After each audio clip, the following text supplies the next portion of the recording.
Hello, good evening, and welcome to the Economics of Happiness YouTube channel, La Economía de la Felicidad. Today I'm going to speak in English because we have the honor to have Carol Graham that is going to have a conversation with us. Carol Graham is one of the most important researchers on happiness, well-being, and inequalities in the world nowadays. She has a PhD from the University of Oxford, is a senior scientist at Gallup, professor at the University of Maryland, and also senior scientist at Brookings institutions. She has worked for the United Nations, for the World Bank, for the Inter-American Bank, during different research that has helped to better implement better safety net programs in developing countries. And her research has been published in a lot of important journals, and also she has written a lot of important books. So today we are very happy to have her here. So let's go for it. Thank you very much, Carol, for coming here today. I am very happy to have you here and that you allow me to interview you. Well, thank you. Great to be on. Thank you.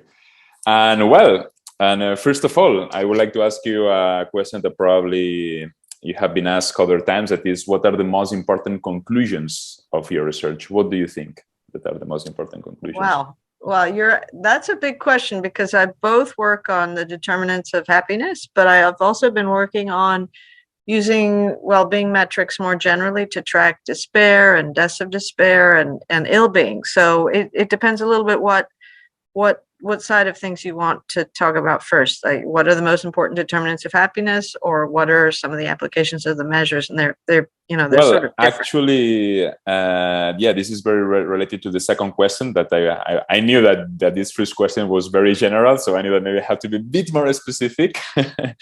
So I remember that that in your research you also find similar results as with Angus Deaton, no? That you found that precisely in the US, then white, non-educated, the poor, they were their mortality rates were increasing a lot, no? So in part, they say that they are desperate, that they don't perceive the same opportunities as they used maybe to perceive 30 years ago. So in part, I think that this is a consequence of the huge rise of inequalities during the last years, first with the 2008 economic crisis, and now also with the COVID pandemic. So how do you think that we can combat this big rise in inequality of opportunities that also is leading to some low social background sectors to even support populism or demagogic ideas in different parts of Donald Trump? Yeah, exactly. Yeah, no, it's a complicated story, but it really does relate to what matters most to people's happiness. And so this is a whole population cohort that's essentially lost its narrative for life, right? They used to work hard, no doubt, but they had privileged access to the blue collar jobs. It was the white working class.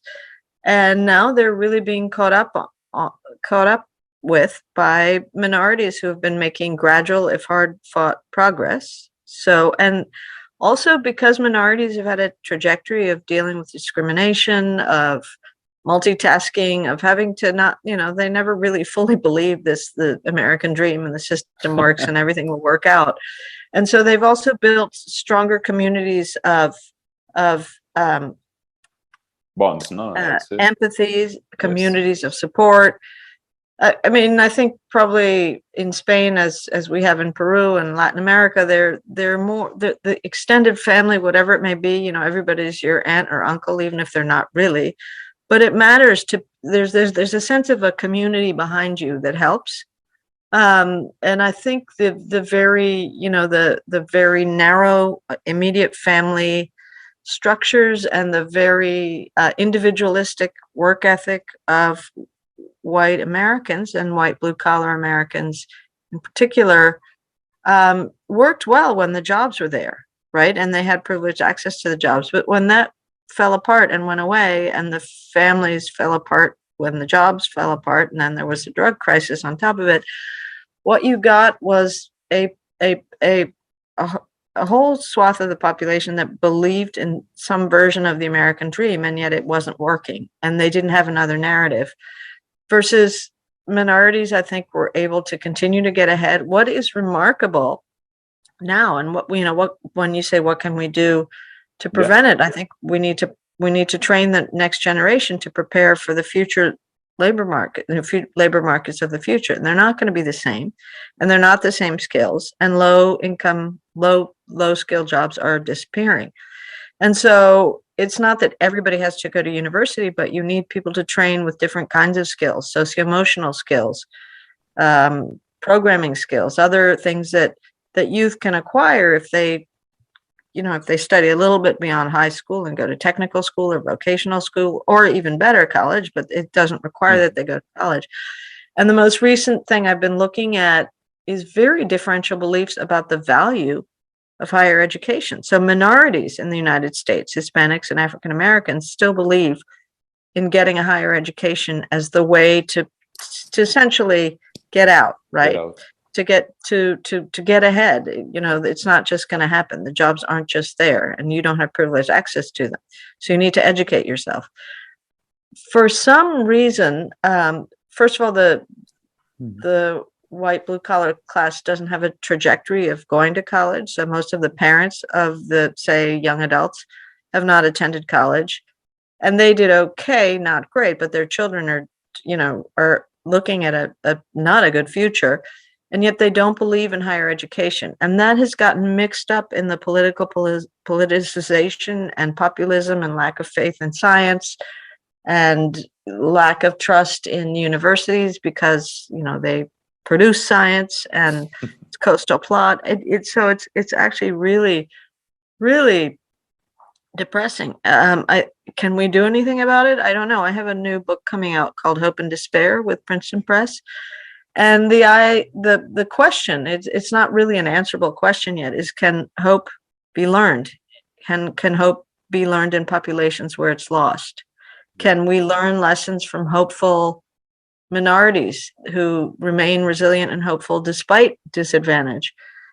I don't know. There are interventions that the well-being literature has led to, and the science of measuring well-being and happiness has led to. And those involve everything from getting older people just back into the community, out of isolation, combating loneliness and depression. Of course, that's been harder with the pandemic. But the UK has led the charge with a whole effort to combat loneliness. And loneliness is actually, there's no causal, we don't claim causality, but it's certainly an underlying precursor of depression. And so that's fine for older people who don't need to train for the future. They've had their lives, right? They don't, and even older workers who've dropped out of the labor force are very unlikely to train. There's a large percent of prime age male workers out of the labor force in the United States, for example. But I think the solutions for them are like the get people into the community, provide access to sports, to volunteering, to whatever it might be that gets people out of their isolation and desperation. But for the next generation, we really need to provide what I think is examples of how to succeed. We need mentors. We need interventions that don't just aim to increase hope, but they aim to increase hope and agency, right? You can't tell young people to be hopeful if they don't know what they're going to do, what their future looks like. So the trick, I think, is going to be getting low-income white young adults to take these things up. And even if we were to produce the opportunities and the mentorship and whatever, you have a lot of distrust in the U.S. now. I mean, it's very much a broken down civil society. So I want to believe the answer to my questions in my book are yes.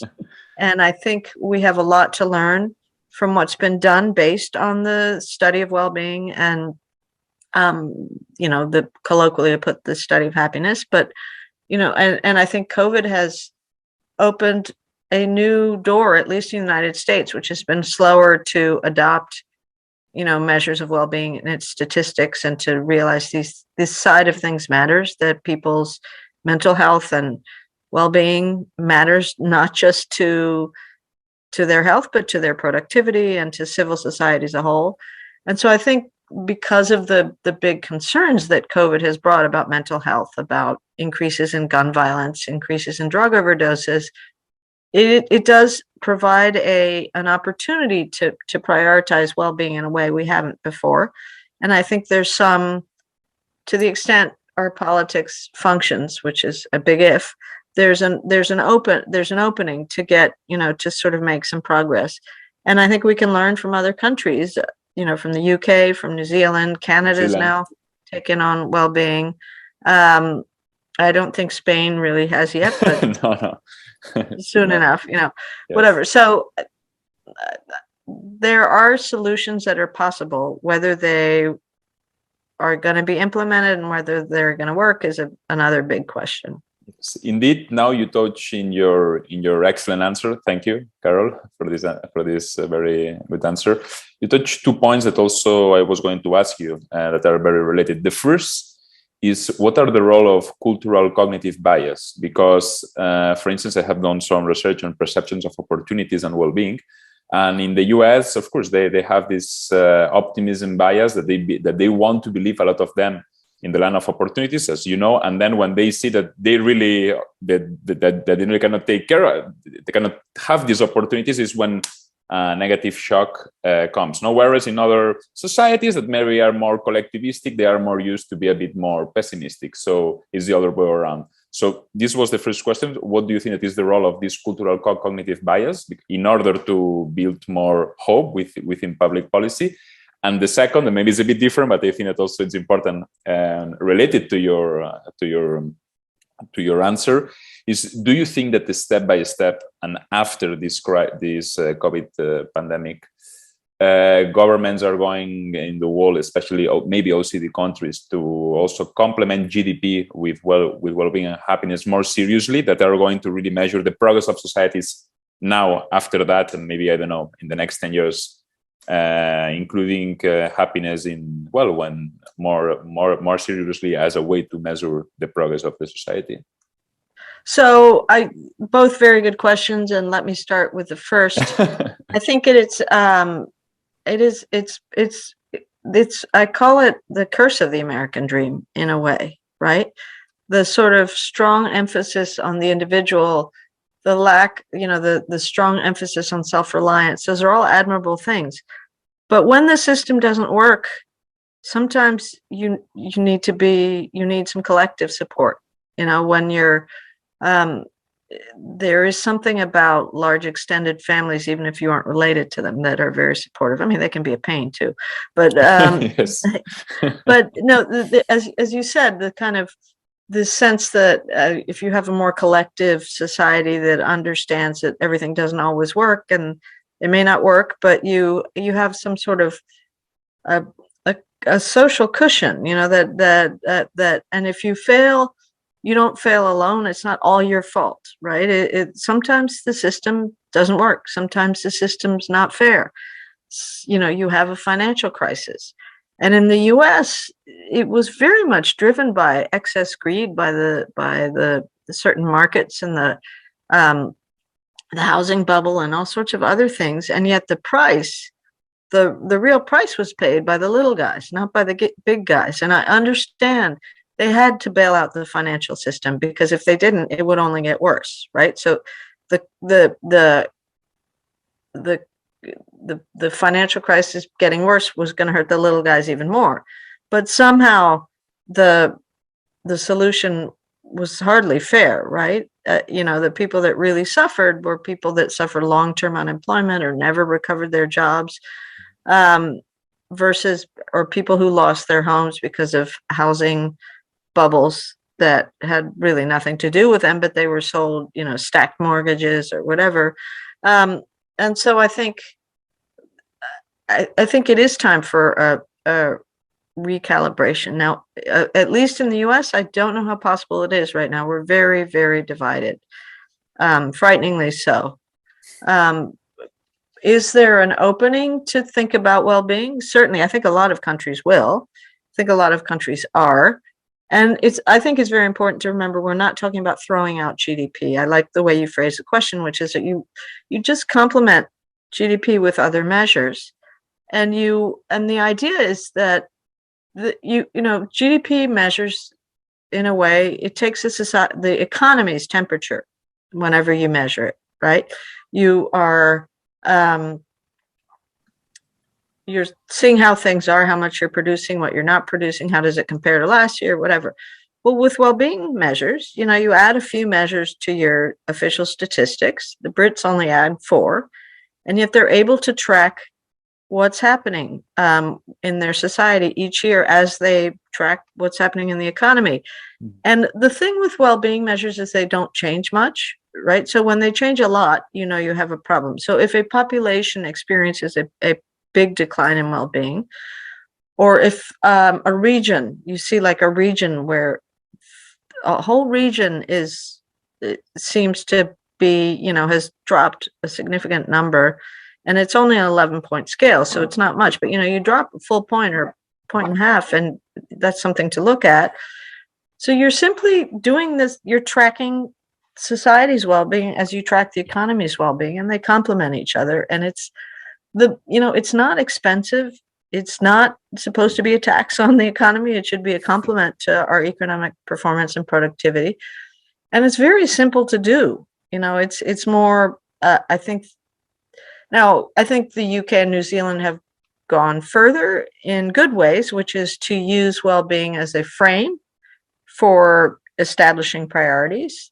It isn't just about how much you produce, it's about what you're producing it for. There are different components that well-being emphasizes more, like societal health and mental health, than GDP does. I mean, GDP doesn't, except for prices paid to doctors, it's not really, measuring health in the same way. And so I think, again, it's an important complement, and COVID has highlighted the need for it.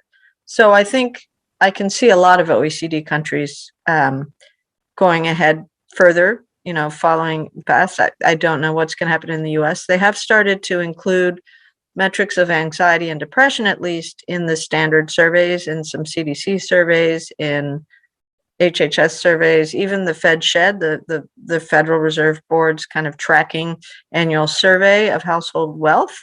They are now including questions about mental well-being. So I think that's good. They have yet to include, although they promised me they will, when I've been asked to comment, the positive life satisfaction questions, because I think you need the whole picture, as you know, as well as I do. You want to look at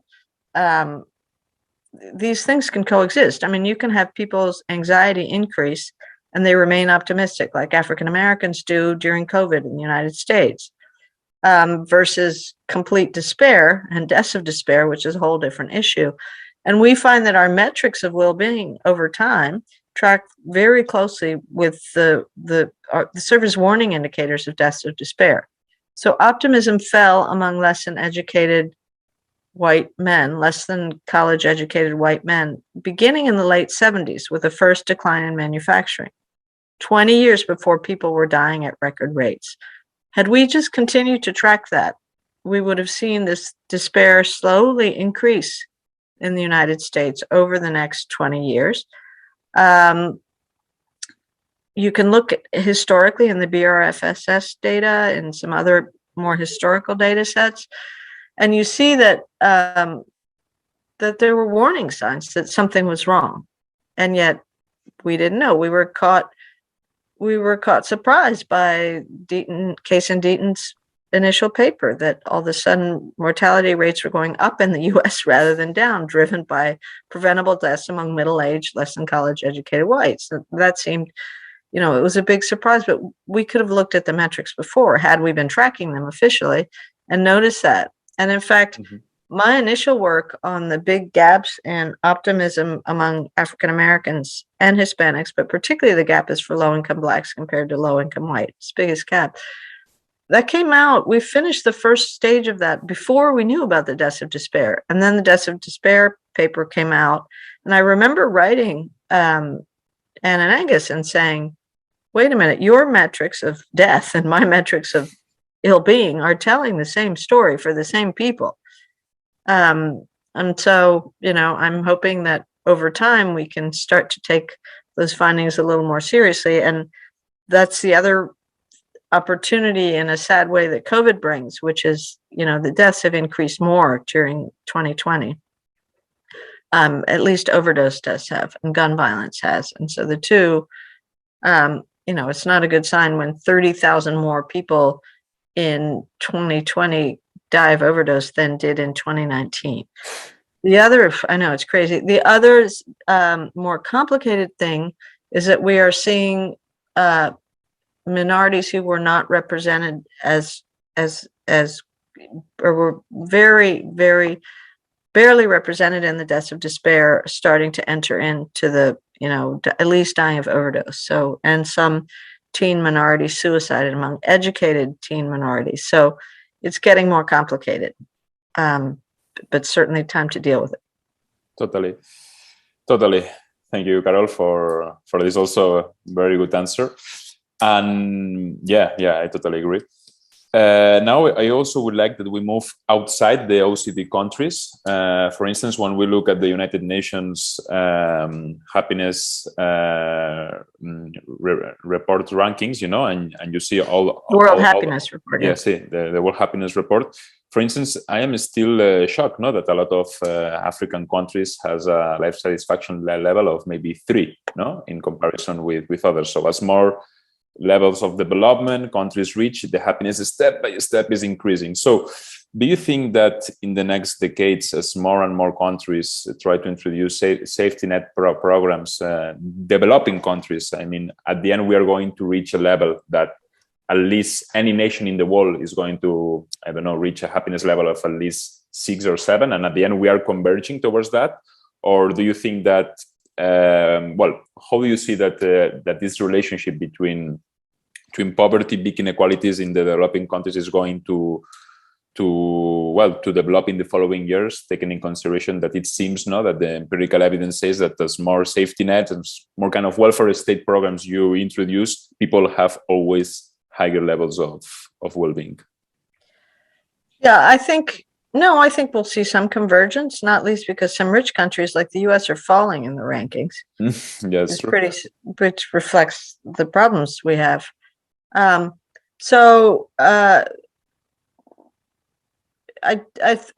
think COVID's a big setback for developing countries. We now have growth. It's recovering a little bit, but I think we've had a lot of negative shocks to poor countries precisely because they're just less equipped to deal with COVID. It's harder to social distance. It's harder to vaccinate people widely. And so I think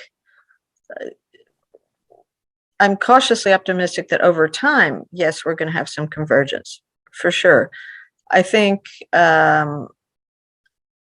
Africa is probably further behind Latin America in that. And I think probably there's some countries in East Asia where COVID has taken a particularly hard toll.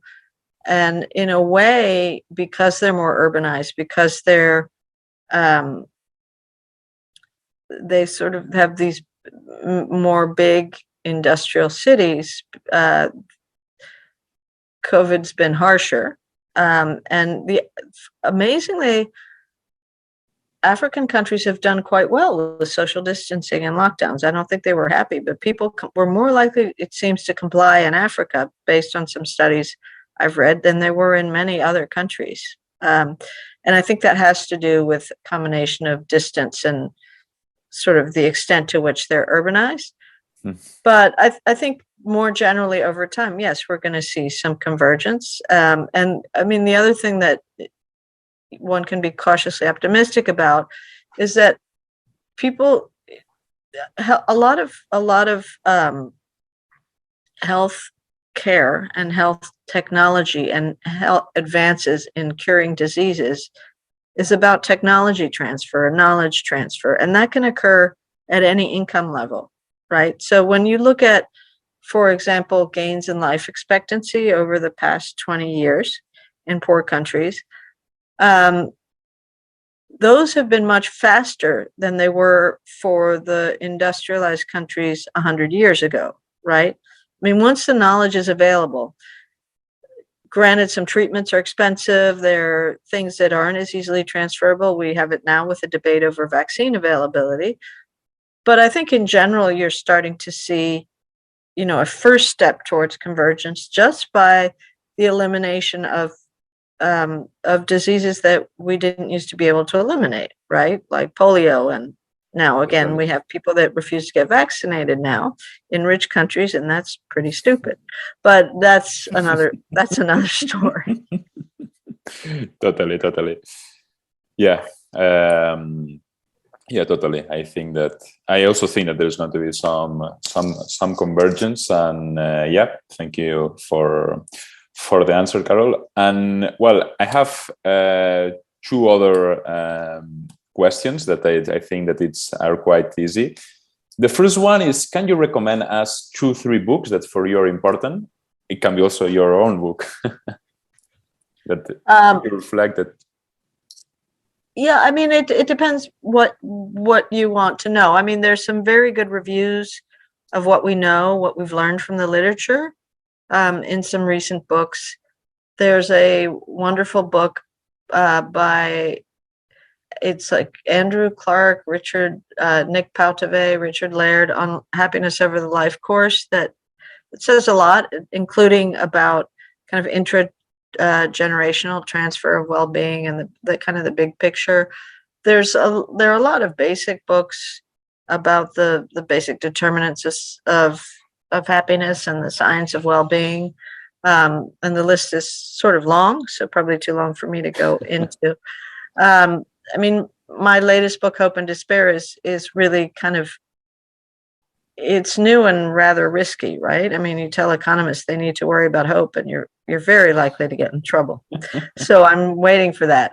It's still, it's in press now, so it's going to take a little while. It's Princeton Press, it's just called Hope and Despair.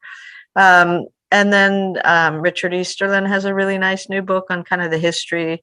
Richard Easterlin, eh? Yeah, now 95. Unbelievable, but it's his story of an economist's foray into happiness. But it's very nice. It's just a nice read. Okay.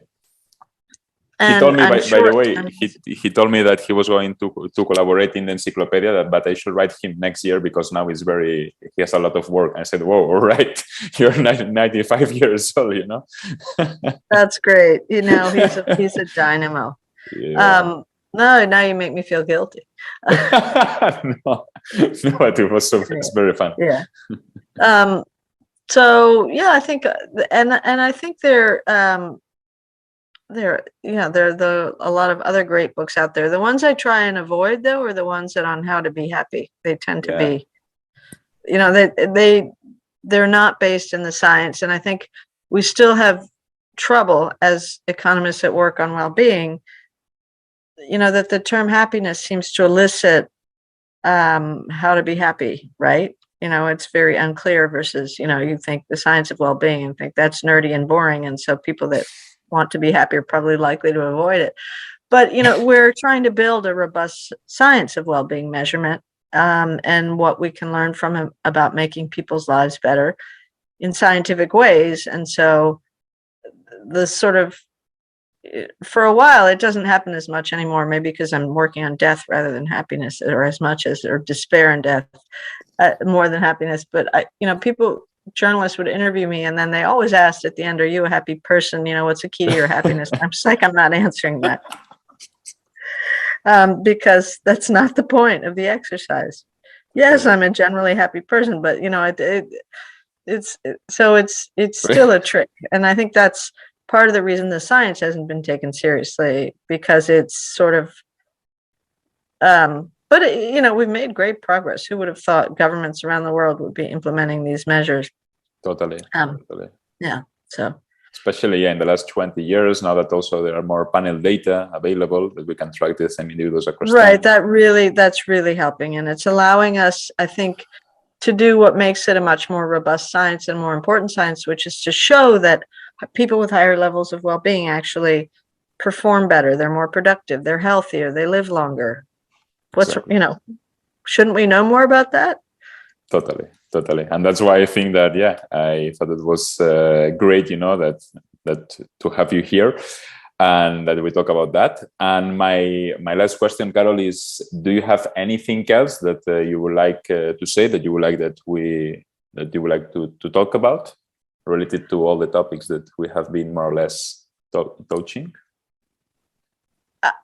Well, there are a million things I could say, but I guess what I'm most excited about and what I really look forward to sort of for the rest of the time that I'm involved in this and productive is the next generation of scholars like you that are interested in making advances that we weren't able to make, in part because we knew less, in part because we had less data, and in part, as you mentioned, now there's much more panel data, which is part of the trick, in part because, the methods now are more sophisticated and they allow us to deal with some of the fundamental criticisms, right, of using responses to surveys to gauge people's preferences. And I think we're getting around a lot of those problems as much as you can in economics more generally. I do think that it's overblown that surveys are biased when, yes, people are irrational, but they're irrational about money.